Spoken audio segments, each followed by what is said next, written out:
통증을 동반하면서 운동신경이 떨어진다, 감각신경이 떨어진다, 이런 경우에는 가까운 시일 내에 검진을 받아보면 어떠한 상태인지 보고 또 대응할 수 있다고 생각합니다.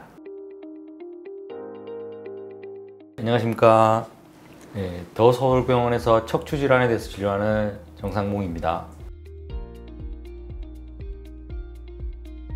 통증이란 건 상당히 주관적이고 범위가 굉장히 넓으니까 모든 걸 다 커버해서 할 수 있는 그런 이야기는 아니라고 생각합니다. 흔히 하는 얘기로 뭐 삐끗했다 하는 정도 수준의 그런 일이 있고 난 생긴 통증 같은 경우는 엑스레이 검사에서 잘 나타나지 않는 경우가 대부분입니다. 그래서 꼭 엑스레이 검사하지 않고 그냥 먹는 약이나 주사치료, 물리치료를 먼저 시행하는 경우도 종종 있습니다. 실제로 어떤 문제가 제법 있는데도 불구하고 엑스레이에서 잘 안 보이는 경우가 오히려 더 주의를 해야 될 경우라고 생각하는데, 어떤 통증을 일으키는 질환에는 뼈의 문제뿐만 아니고 다른 문제에 의한 통증인 경우가 많습니다. 어떤 에너지가 많이 가해진 뒤에 생긴 골절 같은 경우에는 엑스레이에서도 쉽게 그렇게 어렵지 않게 구별할 수 있겠지만, 그 이외인 경우, 앞서 말씀드린 뼈 이외의 조직,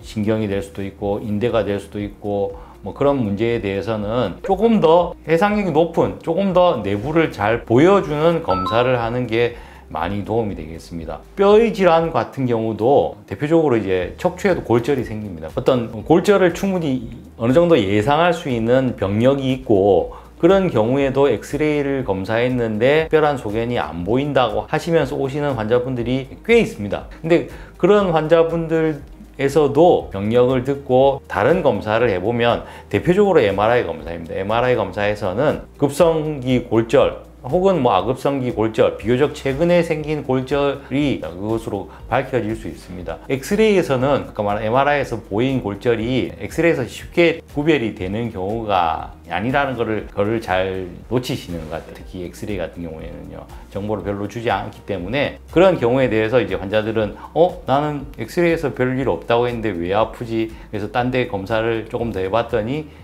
골절이 있다라든지 아니면 디스크병이 있다라든지 이렇게 이야기가 되는 거라고 생각됩니다.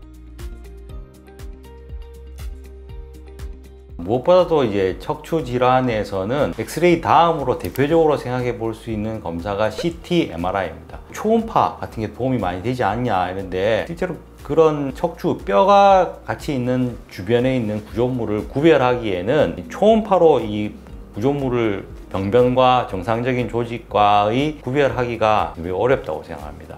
그래 따라서 CT나 MRI인데 CT, MRI 다 같이 보면 도움이 되겠지만, 그래도 둘 중에 하나를 먼저 보라고 하면 MRI가 더 낫지 않겠냐 이렇게 생각하고 있습니다.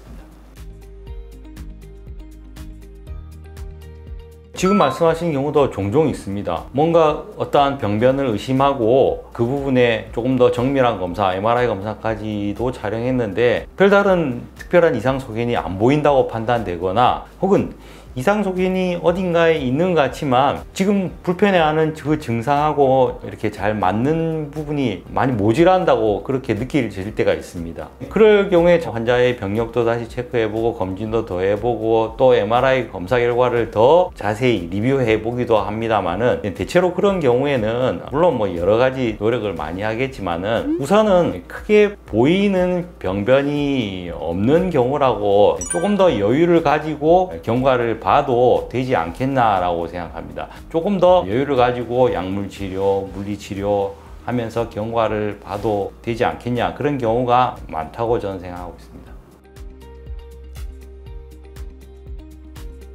특히 요추가 조금 더 그런 것 같습니다. 디스크 병이라고 이전에서 제가 그렇게 말씀드렸는데, 디스크 병이란 게 꼭 디스크가 터지고 탈출하고 눌러가야지만 허리를 많이 아프게 한다라든지 다리 저린다든지 꼭 그런 것 같지는 않습니다. 그 디스크 안에서 어떤 내부의 균열이 있다든지 구조의 변화가 생기면 그것도 따로 이름을 붙여서 퇴행성 디스크 병이라고 한다든지 아니면은 디스크 안에 어떤 뭔가 찢어졌다 이런 식으로 잘 구별해서 이야기를 하는데, 그런 경우에 특히 환자분들이 1년에 한두 번 되게 아프고 아닌 날은 멀쩡해요, 괜찮아요 이렇게 하시는 분들이 있습니다. 그런 분들은 아프다는 게 잠깐 아프다는 게 아니고 굉장히 아파서 움직이지도 못할 정도로 아프다가 또 괜찮다가 그러다가 1년에 한 번 혹은 2, 3년에 한 번씩 그런 일이 있어요 이렇게 얘기하시는 분들은 아까 말한 디스크 병이 꼭 탈출, 파열 이런 게 아니더라도 디스크 내의 어떤 변화가 있는 경우가 왕왕 있었던 것 같습니다. 또 그런 경우에는 수술 없이 어떤 특별한 약물 치료로 회복하는 그런 경우가 되겠습니다. 외래에서도 많이 여쭤보시는데 특히 허리 부분에 대해서는 아무래도 그래도 다른 어떠한 운동보다도 수영이 부담을 적게 주는 운동이라고 생각합니다. 그 다음에 그 반대로 좀 윗몸 일으키기 같이 허리를 너무 심하게 과하게 왔다 갔다 하는 운동 같은 것들은 허리에 부담이 좀 더 많이 된다고 생각합니다. 운동을 한다면 골반에서 허리를 이렇게 조금 뽑아낸다, 끌어당긴다 이런 표현을 가끔 합니다. 그렇게 하중이 내려가는 힘이 아닌 반대의 힘으로 할 수 있는 운동을 조금 해준다고 하면 평소에 느끼던 하중도 좀 줄이고 정렬도 바로 하는데 도움이 되어서 허리에 조금 더 도움이 되지 않을까 생각하고 있습니다.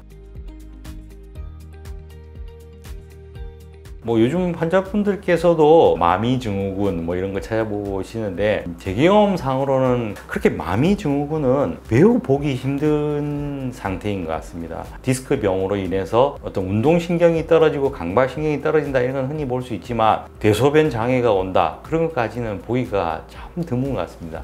그 다음에 통증을 동반하지 않는 운동신경이나 감각신경의 어떤 변화, 저하가 분명하게 느껴진다고 하면 어떤 사고가 날 수도 있고 그런 경우에 대해서는 조금 더 검사하는 것을 고려하는 게 좋고 당연히 통증을 동반하면서 운동신경이 떨어진다, 감각신경이 떨어진다 특히 한쪽에 비해서 분명하게 힘이 떨어진다 걸을 때 뭔가 쪽으로 어떻게 된다 이런 경우가 이제 힘이 떨어지는 신호라고 보면 되겠습니다. 이런 경우에는 가까운 시일 내에 검진을 받아보면 대응할 수 있다고 생각합니다. 네, 감사합니다. 지금까지 더 서울병원 정상봉 원장이었습니다.